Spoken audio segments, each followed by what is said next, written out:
Good morning, love. Morning. Almost ready. You seen the paper? I checked. Wasn't there. That paper boy, little bugger. I bet he's hidden it again. You shouldn't have shouted at him. I told you it wasn't going to help. Do more than shout if I get my hands on him. Little mongrel.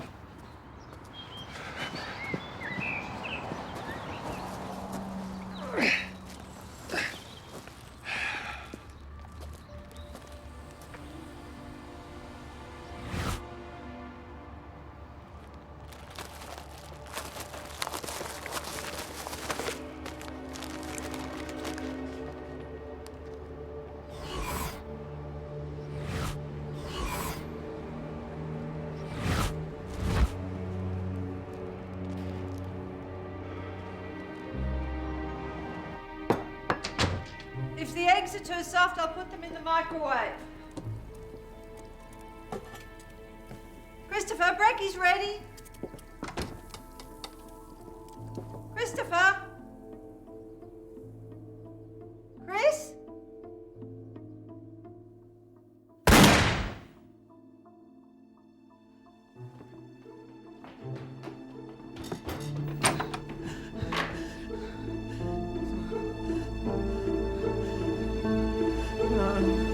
Chris, no!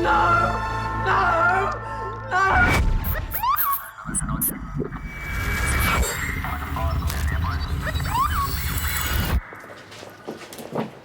Excuse me. This must be very difficult. I don't know how much help I can be. My parents knew more about it than I do, and they tried to keep me insulated from it. I mean, I was only 16. Well, anything you can remember about your sister could end up being very useful. Sure.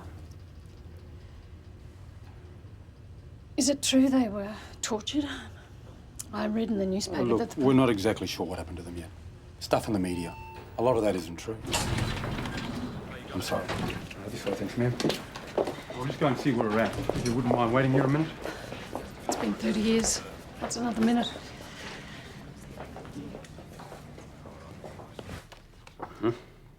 Good. Okay. Thanks, Sergeant. Yeah. Deirdre Kincaid's here, Sarge. The murdered girl's sister. Both the parents are dead now. So's the dead boy's father. Simon's spoken to his mother and brother in the statement room. They needed some time alone. Sergeant Hatzit's bringing them up. Hey, how'd they take it? Stunned. Just about covers it. Still angry. Yeah, once we get a sense of the dynamic, we need to separate them and go over their statements again. Oh, great family bloody reunion. Oh, same tune, Miles. After all these years. And you still got the same big mouth, just no braces on your teeth. Hey, that's enough. Oh, he has no concept of... Hey, you back off and you calm down. Everybody stop right there. You are a hair's breadth away from assault police charge. Please, Miles, we don't need this again. I'm sorry. You're really sure it's them? It is definitely their van, Mrs. Dempsey. The number plate isn't there. Yeah, it's not a given, but it looks As like far as the newspapers are concerned, it is. They say it's Jared and Ella. We are proceeding on the assumption it is your brother and his fiancée, but until we get Girlfriend, they weren't engaged. Jared had asked Ella to marry him. They were off to Byron to meet friends and buy a ring.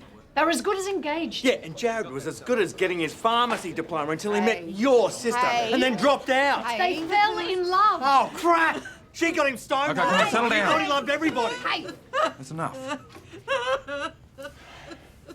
You know, if my brother hadn't met your sister, none of this would have happened. You're a prick. All right. If we're going to have even half a chance of getting to the bottom of this, you're going to have to bury these grievances. Let's try and do that, shall we? You're not keen to bury the hatchet? In his head, maybe. Stupid thing to say, sitting in homicide, I guess. Your parents said they last heard from Ella on the night of January the 3rd. From the Roadhouse, yes. I didn't speak to Ella, but I heard the phone call. They'd stopped for a meal. At the Roadhouse, just this side of the border. On the Hume, that's right. Thing is, their van with the remains, it turned up way south of that Roadhouse. So why would they have turned around and headed back this way instead of going on up to Byron Bay like they planned? Any ideas? No. When your sister called, was everything okay between her and Jared? Yeah, they were fine. Well, they hadn't argued that's what you're thinking. I mean, they were totally besotted with each other. He was in lust, not love. And what makes you think that? Seeing him, seeing them together. Were you jealous? Oh, come on. What did your mother make of the relationship? Jared was like his dad, too bright to fall for anything that wasn't real. He really loved that girl. Mum tries to think the best of everybody. This killed my dad. The not knowing. The grief. If my late husband had let me, I'd have contacted her parents after the kids disappeared. Your husband wouldn't let you. Not after what Ella's parents said about Jared. What was that? That he was into drugs. That it must have been something like that. And your brother had been arrested previously? Yeah, for her marijuana. Anyway, it was the 70s. Every man and his dog did drugs.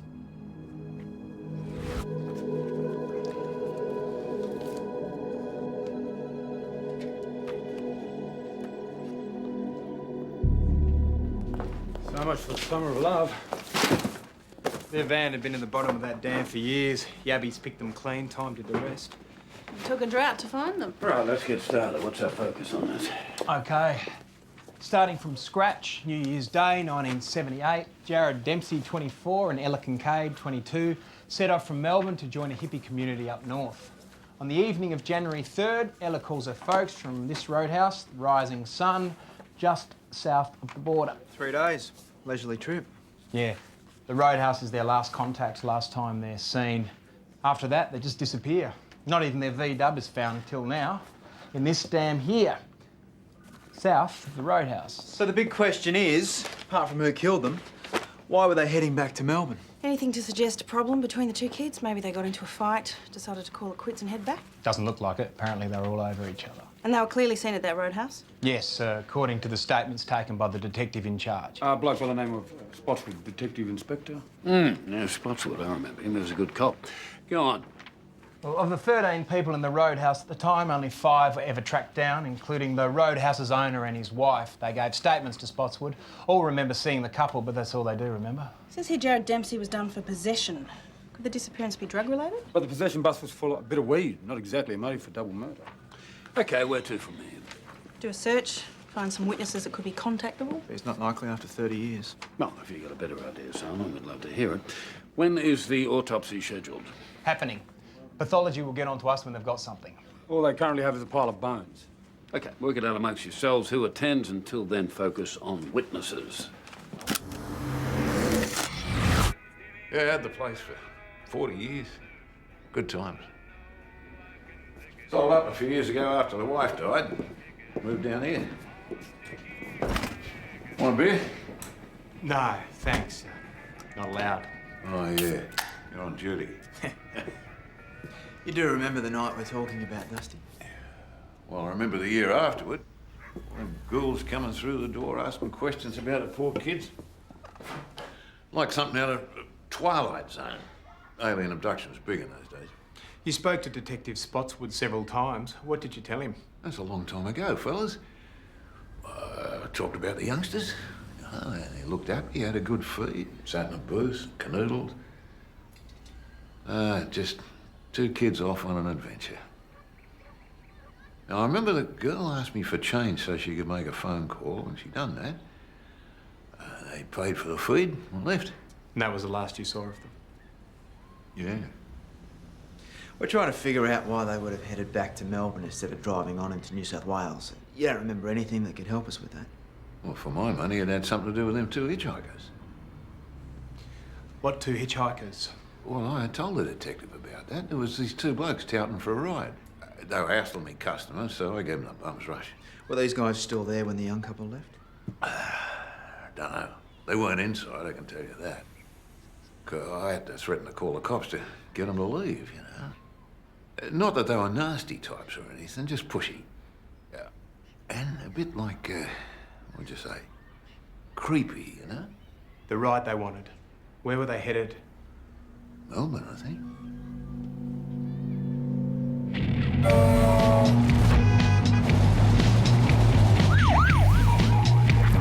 We've checked all 5 witness statements from the Roadhouse, Sarge. Nothing about 2 hitchhikers in any of them. You sure this Dusty Beckinsale hasn't made a mistake? It was 30 years ago. Swears he's right. He reckons he even gave Detective Spotswood a description of the guys. No luck so far with tracing anyone else who was in the Roadhouse that night. Duncan's still on it. Well, you said the Spotswood was a good cop in his day, Sarge. He was top operator. There was a nightclub bombing mid-70s. Big case, 4 people died. Spotswood solved it and made his career. He's retired now. 20 years ago, medical reasons, if I recall. He was an exemplary detective. It looks like he wasn't quite so exemplary on this one. We don't know that, do we? Jennifer, you and Duncan go and talk to Spotswood, get his version of events. We need to get this absolutely clear.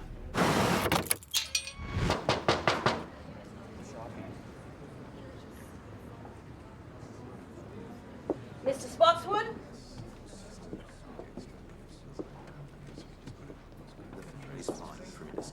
Excuse us. We're police. We're looking for Christopher Spotswood. What's going on? What's this? It's all right, Jane.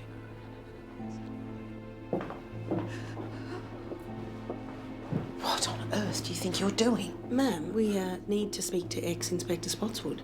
Well, that's not going to happen. Leave. With respect, ma'am. With respect, Freeman, that's what we're doing here. Paying our respects. Christopher Spotswood is dead.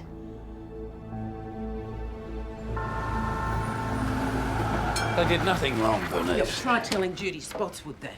They came in uninvited, waving their IDs, acting like they owned the place. They were doing their job. The day after a man's death. They didn't know he was dead. I didn't even know he was dead. We'd heard nothing about it around here. How does something like that happen? The divisional detective who attended the scene realised who it was. He showed a bit of consideration. It was clearly a suicide, so he called me. I shut it down and got in the coroner straight away. You did? Well, what was I supposed to do? Judy didn't want him to be remembered like that. It is standard procedure, Bernice. It should have come to us. And you've never sidestepped procedure.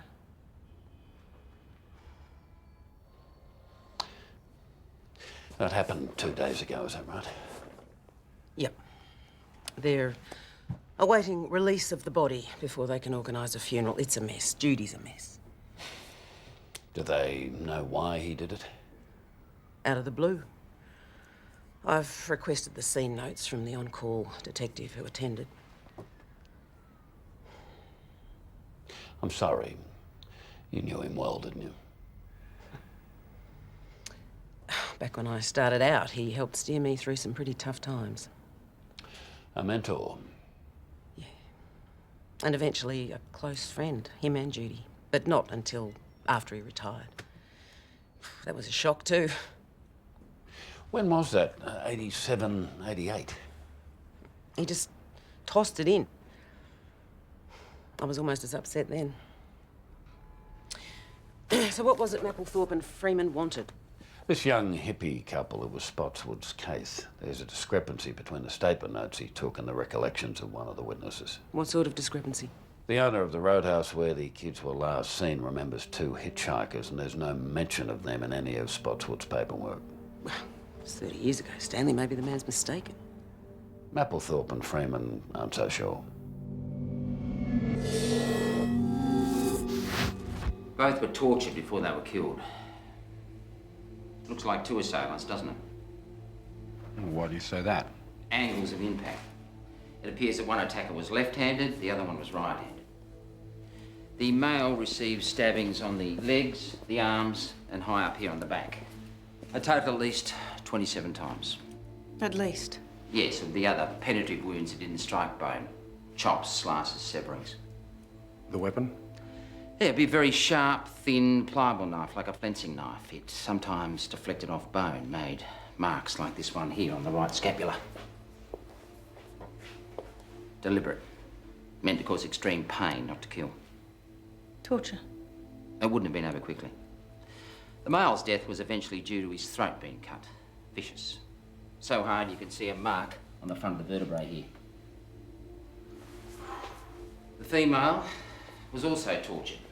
19 verifiable stab wounds. Damage to the bones of the hand suggested that she was pinned down by 2 broader bladed knives. Pinned down and probably raped before she was killed. She was stabbed through the right eye. There's another nick here on the orbital socket. Here, there be monsters. Always hoped I'd never see anything like this again. What do you mean again?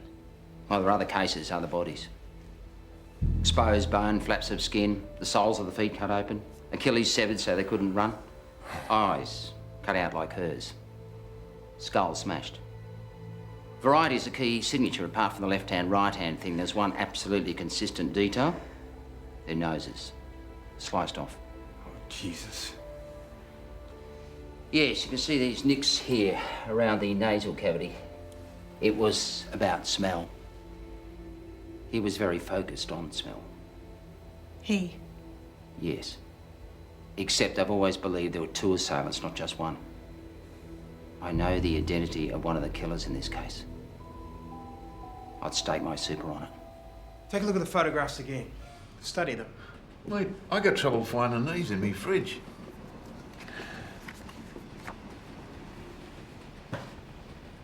This bloke's older than the one I remember.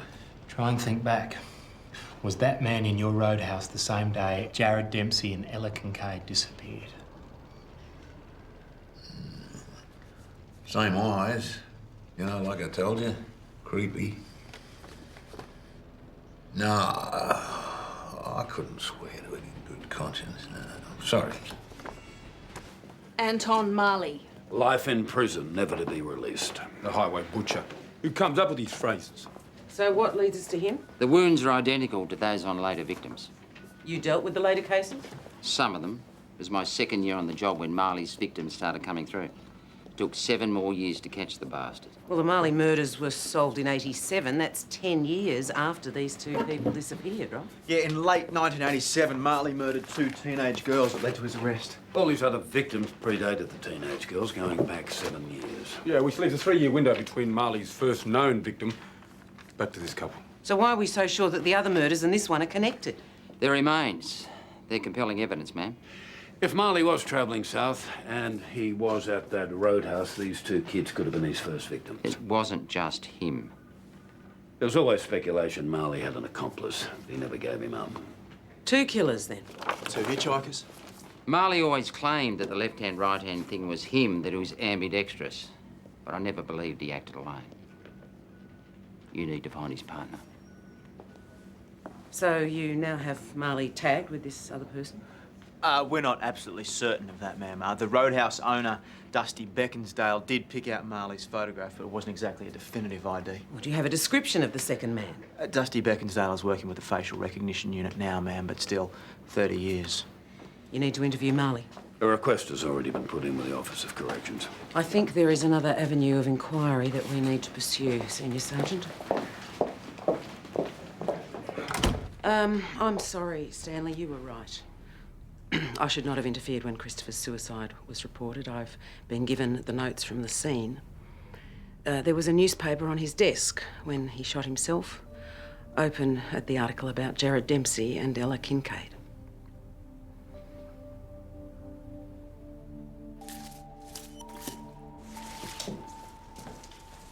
I'm so sorry to call on you unannounced like this, Judy. You're always welcome, Bernice. We need to talk to you about one of your husband's investigations, Mrs. Spotswood. Christopher was involved in a lot of investigations. This one may stand out. It remains unsolved. 1978. A young couple disappeared driving to Byron Bay. Do you remember the case? Chris may have mentioned it. No, I don't recall. Christopher retired just after Anton Marley, the serial killer, was arrested, is that right? Yes, but he had nothing to do with the Marley case. And the case had nothing to do with your husband's retirement? No. Why are you asking these questions? Did Chris do something wrong? Please, Jude, just try and bear with us. After your husband retired, Mrs. Spotswood, did you notice anything different about him? I think it's time you told me what this is about. The bodies of that young couple were found a few days ago. We believe the deaths are connected to Anton Marley. Is it possible that there could have been some tangible connection between Marley and Christopher? Is it possible your husband knew Anton Marley before he was arrested? I think you'd better leave. Jude, when he died, he'd just read the story about those kids in the newspaper. I can't help you. If you think there's some sort of connection, you should be asking Marley about it, shouldn't you?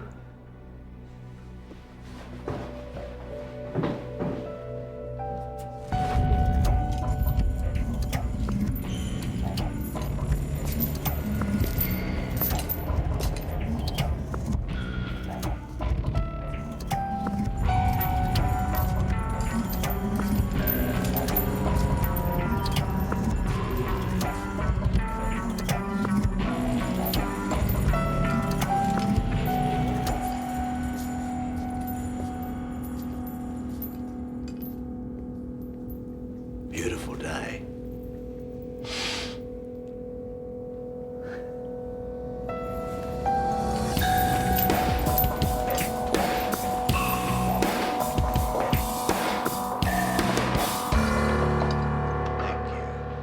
I take it we don't uncuff him.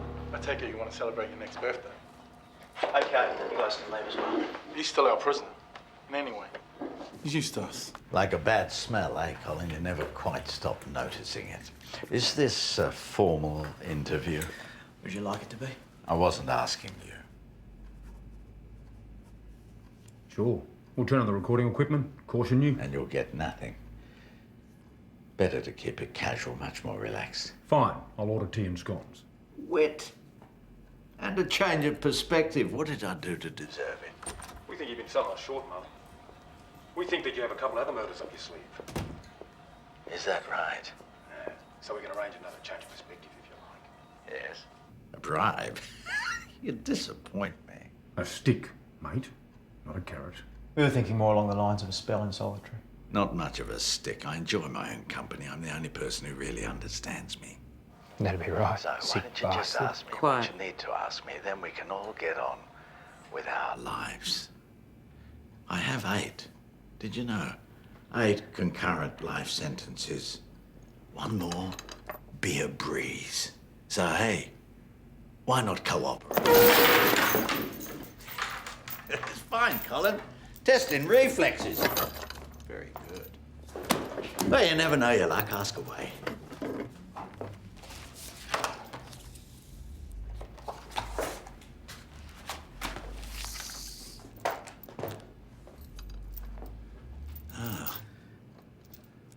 Yes. He wept, begged. She struggled like a little feral animal. I smell her fear. Gutsy, but I used very sharp knives and barbed wire, if I recall. You're confessing to their murder? Sure, why not? You admit to murdering Jared Dempsey and Ella Kincaid? I thought I just said that. Is that all? No. What about your accomplice? Ah, that again. Left hand, right hand? Dear Mum, want to see me write 2 different letters, one with each hand at the same time? We're not into party tricks. Colin is. He's seen me do it, haven't you, Colin? He's a freak. I'm a freak. We know you had an accomplice. Do you? Does he exist? If so, where is he? And is he still killing? That's what's behind this, isn't it? Both the physical evidence and your psych assessment suggest that you had an accomplice in all the murders. Maybe a sexual partner. What are you, bisexual as well as ambidextrous, are you? All the murders. Do you have them all, do you? Well, that'll be the next question. You know, I'd really appreciate it if you didn't breathe on me.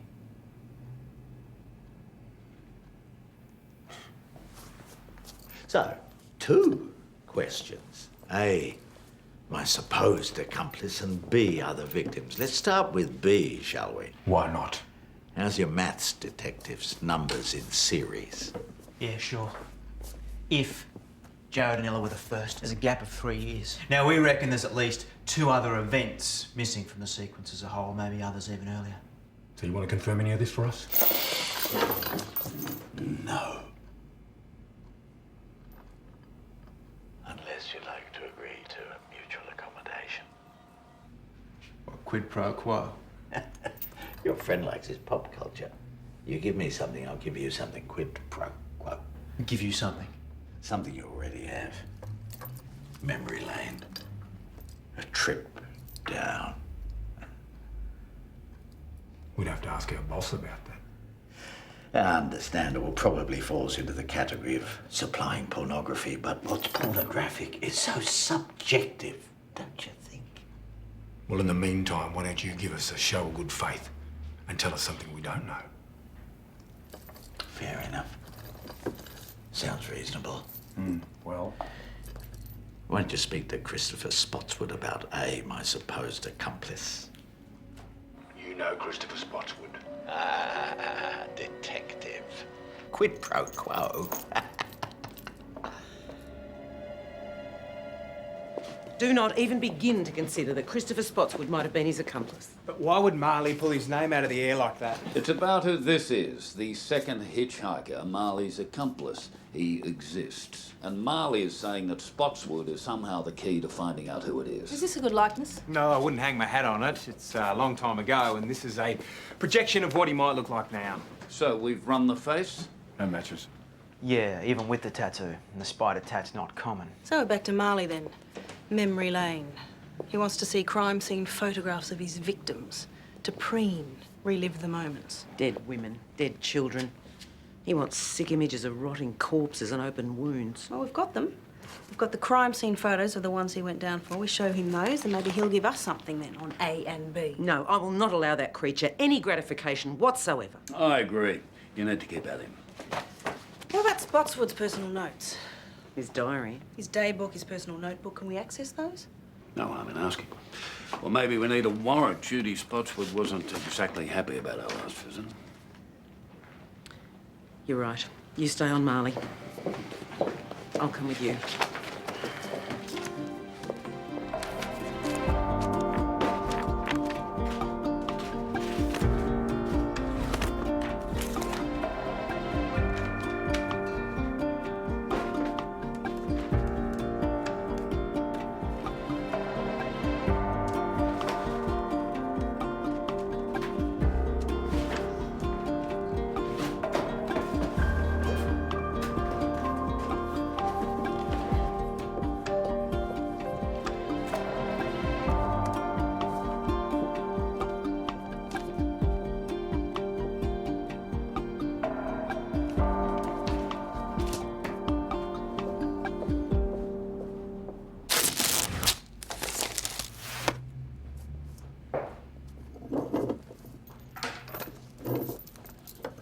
Caution.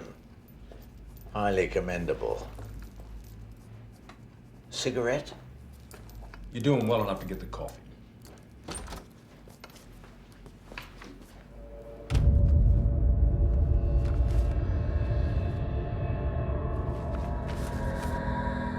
Show and tell. Show me the pictures you got in that file, and I promise I'll say yes or no to all of them. Fair enough.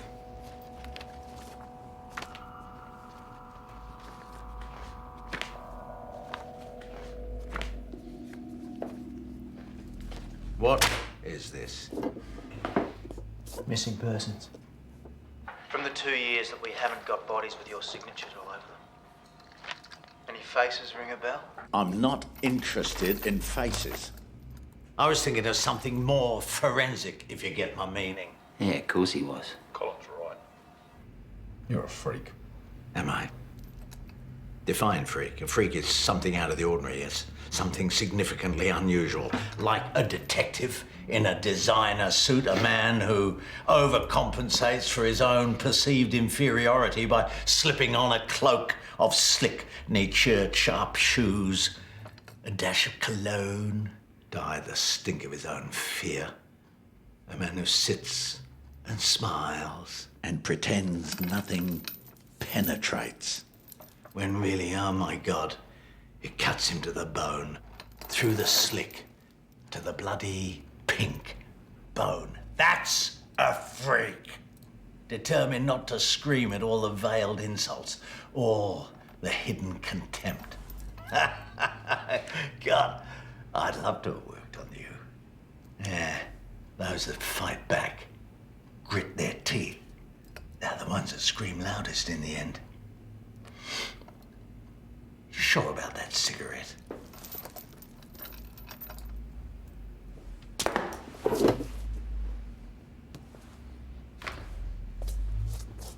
We don't have anything more graphic for you.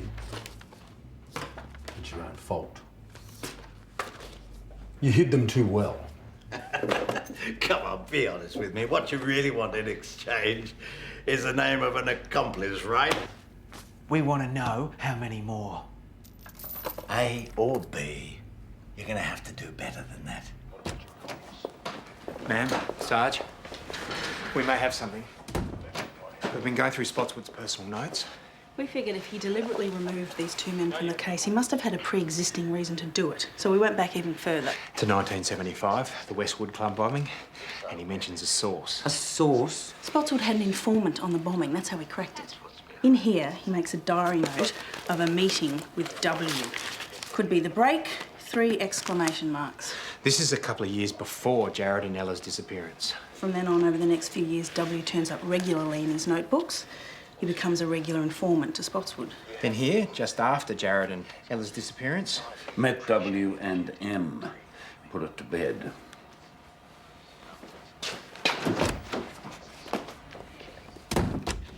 Mr. Marley, who is W? At last, a decent question. What's the answer worth? How about just not getting your head kicked in? W. The answer, my friend, like the check, is in the mail. Man, if they are right, if this bloke with the spider tattoo was W and he was an informant of Spotswood's, it explains why he and Marley have both been erased from the case notes. It explains everything. Spotswood was promoted on the back of solving the Westwood bombing case. No, Stanley, I cannot believe that he would let someone get away with murder just for the sake of his own career. Marley is protecting his partner. Maybe your friend Judy is protecting hers.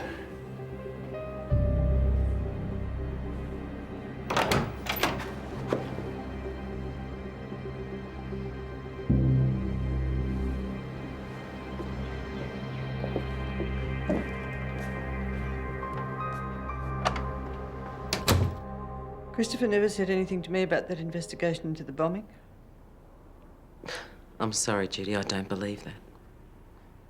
How was the bombing linked to the Dempsey Corcade disappearance? Why did Christopher resign? Who was W, Judy? Look, Jude, we believe there are at least 2 more families out there who still don't know what happened to their loved ones. At least 2 more unsolved murders.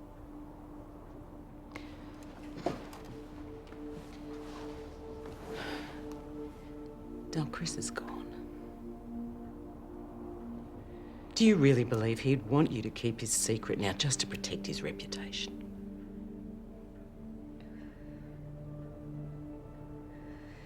He spent years beating himself up about it, keeping it secret. He was so ashamed. Wesley. W was an informant. Wesley. He gave Chris crucial information about that club that got bombed, and Chris solved the case. Wesley was a reliable informant. But then he turned up at that roadhouse. The owner described him to Chris. The tattoo. A spider. Here. Wesley convinced Chris that he had nothing to do with those young people disappearing. Not hard. They were heading north. Wesley was heading south. Chris interrogated his friend too. The friend was convincing, pleasant. Christopher believed him. So he eliminated them both from the witness statements. Yes. Wesley and Anton Marley. When the highway butcher murders came to light, Chris was devastated. He resigned, called it early retirement. He went after Wesley, but he disappeared. Jude, we need to find this man. Did Chris ever locate him? No, he never did. One mistake, just one mistake. Oh, my friend. He gave a free pass to a serial killer. He trusted a useful informant. Same result. Not fair. New smell in here and I'm forced to linger. Tough. I'm hungry. Food comes under the definition of quid pro quo. Be warned, I'm litigious. I'll sue. W stands for Wesley. We know all about him now. Congratulations. What's his surname? We know he was your accomplice. Was he left-handed or right-handed? We also know that he was a police informant. Where does he live? Tall, short? What is his surname? You don't know a thing. You small bastard. Still, 4 points for trying. So...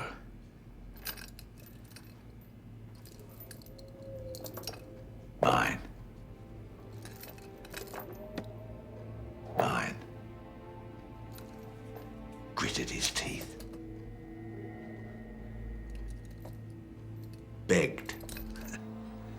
Smelled nice, but musk with citrus overtones.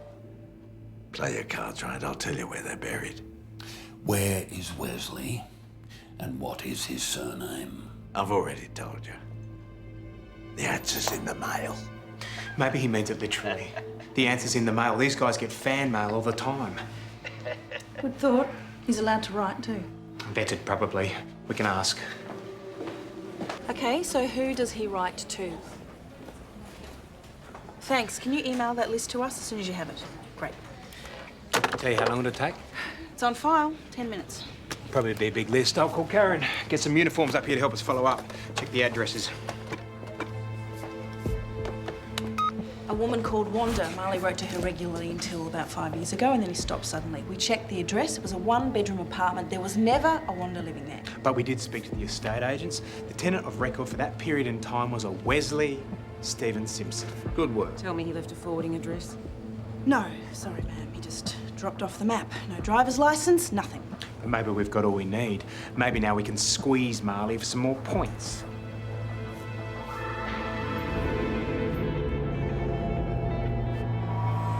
Wesley Stephen Simpson. Why did you stop writing to him? I'm sure you'll work it out eventually. No brownie points this time. What about a new address? Maybe you're still right. But to a different name. I'm sure your friends are already checking that out too. But fair enough. Brownie points. Eeny, meeny, miny, mo. Here, April 1979. Norwegian. Very tasty. Wesley enjoyed it too. Hey, easy. Easy, Daddy. He's litigious, remember? Where's Wesley Simpson now? What, he helped you kill all your victims. He shares in the fun and you do the time. Is that fair? He left you to do jail by yourself. You owe him nothing. No, it's a matter of personal integrity. What about personal comfort? Quid pro quo. Your 8 concurrent lives could be made a whole lot easier, you know. Double bonus points.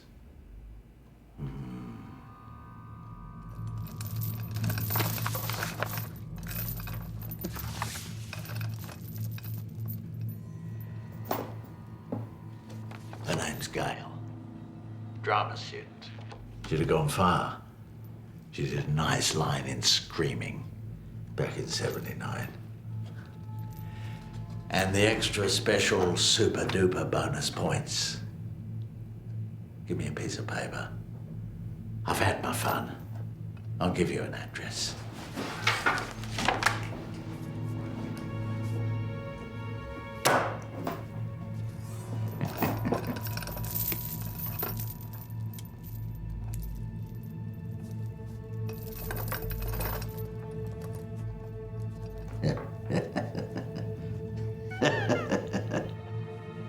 Police,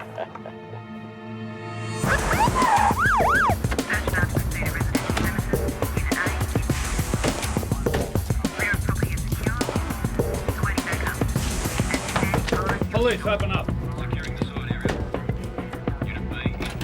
Police, Detective Senior Sergeant Stanley Wolfe, Superintendent Bernice Waverley. We have a warrant for the arrest of Wesley Stephen Simpson. What? What for? No, there must be some mistake. I'm one of his home care workers. He's been like this for 5 years. Massive stroke. He couldn't murder anybody. Or be punished for it. He's been punished. Isn't he? He's been locked away already for 5 years. You know, Marley, you think you're special, but you're not.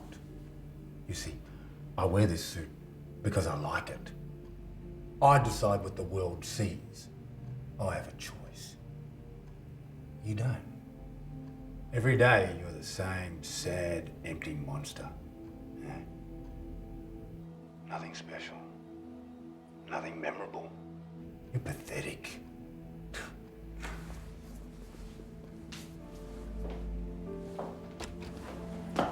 Oh, yeah, and I got your file out the other day. Yeah. I had to blow all the dust off it. You're not famous. You've been forgotten.